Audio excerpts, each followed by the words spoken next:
Meu nome é Mauro Ribeiro, eu sou presidente do Conselho Federal de Medicina e venho aqui me dirigir a você, médico e médica brasileira, nesse momento tão difícil da medicina no país.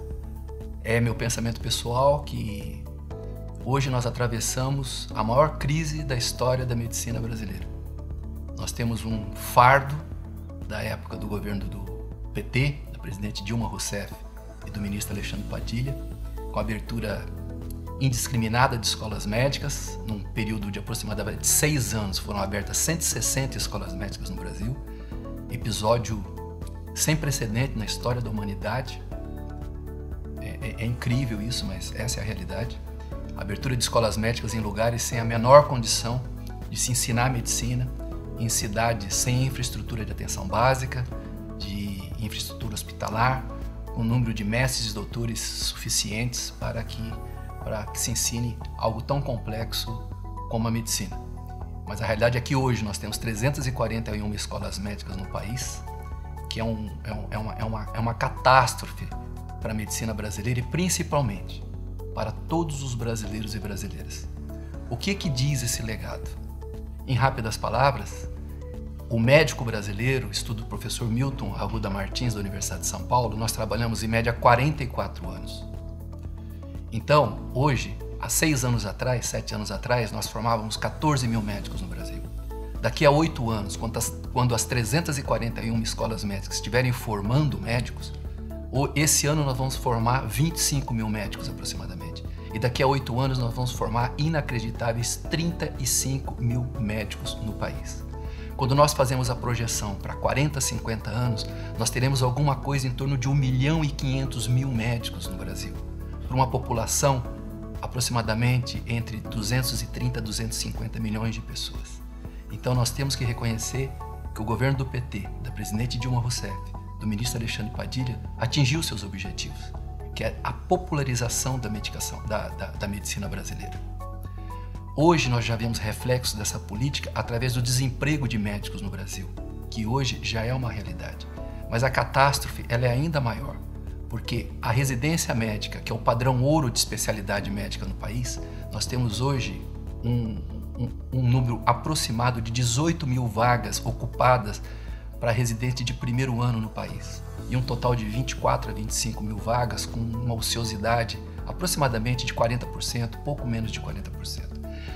A infraestrutura hospitalar do Brasil ela não comporta mais o aumento exponencial de vagas de residência médica para acompanhar esse aumento também exponencial de número de graduandos. Então, quando nós fazemos as projeções, que nós estivermos formando 35 mil médicos, nós teremos aproximadamente de 16 a 18 mil médicos todos os anos sem residência médica. Então nós teremos um contingente aproximado de 1.500.000 médicos daqui a 40, 50 anos, em que 50 a 60% desses médicos eles não terão feito residência médica. Quem são os médicos que fazem a residência médica? São os melhores alunos das faculdades. Então, esses médicos mal formados, o que vai acontecer com esses médicos mal formados? Eles vão entrar diretamente no mercado de trabalho. Aonde? Na atenção básica e na urgência e emergência. Esse é o legado que nós temos. Em cima disso, existe um movimento dentro do Congresso Nacional de trazer brasileiros que decidiram, de uma forma legítima e legal, fazerem medicina fora do país. O Conselho Federal de Medicina não tem absolutamente nada contra quem estudou fora do país. Brasileiros e estrangeiros formados no exterior são bem-vindos vindo para o país. A única coisa que nós exigimos, a nossa entidade maior, o Conselho Federal de Medicina, é que essas pessoas façam uma prova de suficiência de que têm conhecimento para tratar brasileiros e brasileiras. É a única exigência que nós fazemos. Mas, infelizmente, dentro do Congresso Nacional, existe um movimento liderado por alguns deputados e senadores de facilitar a vinda desses formandos em território no exterior. Faculdades de qualidade duvidosa, principalmente na fronteira do Brasil com o Paraguai e com a Bolívia. Paraguai e Bolívia, existem grandes faculdades de medicina no Paraguai e na Bolívia, mas infelizmente existem algumas instituições que foram abertas com intuito puramente financeiro, em que só brasileiros estudam, brasileiros que se formam, mas não podem exercer a profissão no Paraguai e na Bolívia.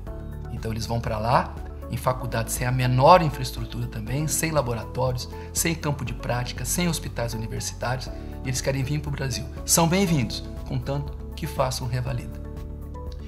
Tivemos agora a medida provisória 890, que é um projeto que é um programa do presidente Jair Bolsonaro com o ministro Luiz Henrique Mandetta, em que as entidades médicas foram chamadas, participaram da elaboração desse programa chamado Médicos pelo Brasil. Esse programa inverte a lógica perversa do programa Mais Médicos, do governo do PT, da presidente Dilma e do ministro Alexandre Padilha, em que 80% a 90% dos médicos alocados naquele programa, muitos deles estrangeiros, principalmente cubanos, que vieram para o Brasil e atuaram sem registro nos conselhos de medicina, esses médicos foram alocados na sua grande imensa maioria na região litorânea do país. Esse projeto do presidente Bolsonaro, ele inverte essa lógica. Ele vai ter 18 mil vagas, 13 mil vagas, os médicos serão alocados nas regiões dos rincões, região amazônica, Cerrado do Centro-Oeste, Vale do Jequitinhonha, Sertão Nordestino, onde essa população está totalmente desassistida. Esse programa, ele tem o apoio do Conselho Federal de Medicina. O Conselho Federal de Medicina participou da elaboração desse programa. Ele vai trazer médicos que vão ser contratados através de concurso público, vão ter um salário digno, vão ser contratados em regime seletista, vão ser capacitados em programa de saúde da família ao longo de 2 anos. É o que nós sonhávamos? Não, nós sonhávamos com a carreira de Estado, com o regime estatutário. Mas o regime seletista, ele basta até pelo imenso alcance social desse programa de realmente assistir aos desassistidos. Infelizmente, durante o trâmite da medida provisória 890 pelo Congresso Nacional, ela foi desfigurada, principalmente com a adoção do que se chama de revalida light. Então, sempre foi prerrogativa legal no país, através da LDB, Lei de Diretrizes e Bases, que quem faz revalidação de diploma no Brasil são as entidades públicas, e isso também tem o apoio do Conselho Federal de Medicina. Infelizmente, o Congresso Nacional caminhou para outro lado, expandindo as entidades privadas, com nota 4 e 5 no ENAD, para que também pudessem fazer a revalidação de diplomas. O Conselho Federal de Medicina e as outras entidades médicas se colocaram contra essa realidade. Mas, infelizmente, nós fomos os votos vencidos dentro do Congresso Nacional, que é a Casa de Lei brasileiras e que nós respeitamos tudo que é decidido dentro daquela casa, embora não concordemos. Ontem foi um dia de júbilo para a classe médica. Fomos recebidos pelo presidente Jair Bolsonaro, eu pessoalmente, com outros 3 diretores do Conselho Federal de Medicina, estava lá também o ministro Luiz Henrique Mandetta e o presidente Jair Bolsonaro, atendendo a um pedido do Conselho Federal de Medicina, vetou essa parte da lei. Isso contemplou o pedido do Conselho Federal de Medicina, mas principalmente contemplou a todos os médicos brasileiros, a você, médico e médico brasileiro, que tanto se revoltaram com essa flexibilização que houve dentro do Congresso Nacional para que, principalmente, esses brasileiros formados na fronteira pudessem ter um processo de revalidação facilitado no país. Não pode existir facilitação, nem para brasileiros, nem para estrangeiros. Não pode existir também, da nossa parte, médicos brasileiros, nenhum movimento de preconceito, de xenofobia com quem quer que seja. O Conselho Federal de Medicina apoia o Revalida. O Revalida não é feito pelo Conselho Federal de Medicina. O Revalida é feito pelo MEC através do INEP. A participação do Conselho Federal de Medicina hoje na realização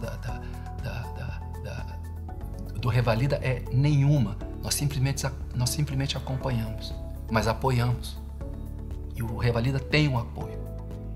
Esses médicos, o índice de aprovação do Revalida, feito em 2017, foi de 4%. 4% apenas desses médicos formados no exterior, principalmente dos brasileiros, formados nessas faculdades de fronteira do Brasil e da Bolívia, eles não conseguem passar no Revalida. O Revalida é uma prova média, ela é uma prova de nível de dificuldade abaixo da prova de residência médica. Então, se essas pessoas são mal formadas, se essas pessoas não têm condições de passar numa avaliação feita pelo governo brasileiro, a culpa não é do governo brasileiro, a culpa não é do Congresso Nacional e muito menos dos médicos brasileiros ou das entidades médicas. A responsabilidade do Conselho Federal de Medicina pelo fato desses brasileiros não serem aprovados do Revalida é nenhuma. E o que nós estamos fazendo quando nós defendemos o Revalida é simplesmente defendendo a população brasileira da má prática médica. Então fica aqui, em nome do Conselho Federal de Medicina, e ouso dizer, em nome de você, colega médico e médica do Brasil, o nosso agradecimento. Primeiro ao ministro Luiz Henrique Mandetta, nosso ministro da Saúde, que sempre apoiou nossa causa. Segundo, aos parlamentares que nos apoiam dentro do Congresso Nacional, que foram voto vencido na discussão dessa matéria, mas sustentaram as posições das entidades médicas. E principalmente, o nosso agradecimento ao presidente Jair Bolsonaro, que no prazo de 1 ano nos recebeu 4 vezes no Palácio do Planalto, 4 vezes no Palácio do Planalto, coisa inédita de um presidente da República e que simplesmente atende a todas as reivindicações da classe médica. Então, ao ministro Luiz Henrique Mandetta, aos nossos parlamentares dentro do Congresso Nacional, tanto os deputados quanto os senadores, principalmente da Frente Parlamentar da Medicina, e o presidente Jair Bolsonaro, a gratidão dos médicos brasileiros a esse ato que veio ao encontro do nosso desejo. Essa situação, ela vai persistir dentro do Congresso Nacional? Esse veto, ele vai ser mantido dentro do Congresso Nacional? Nós reconhecemos que é difícil a manutenção do veto.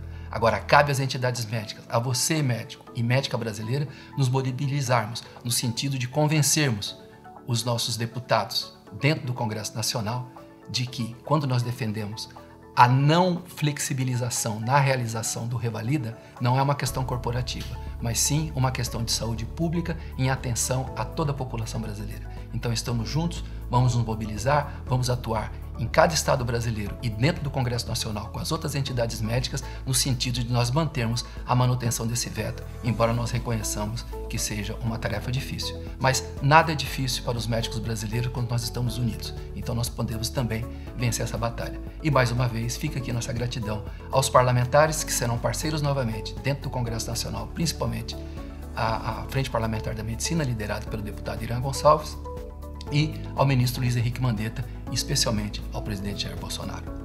Muito obrigado e estamos juntos.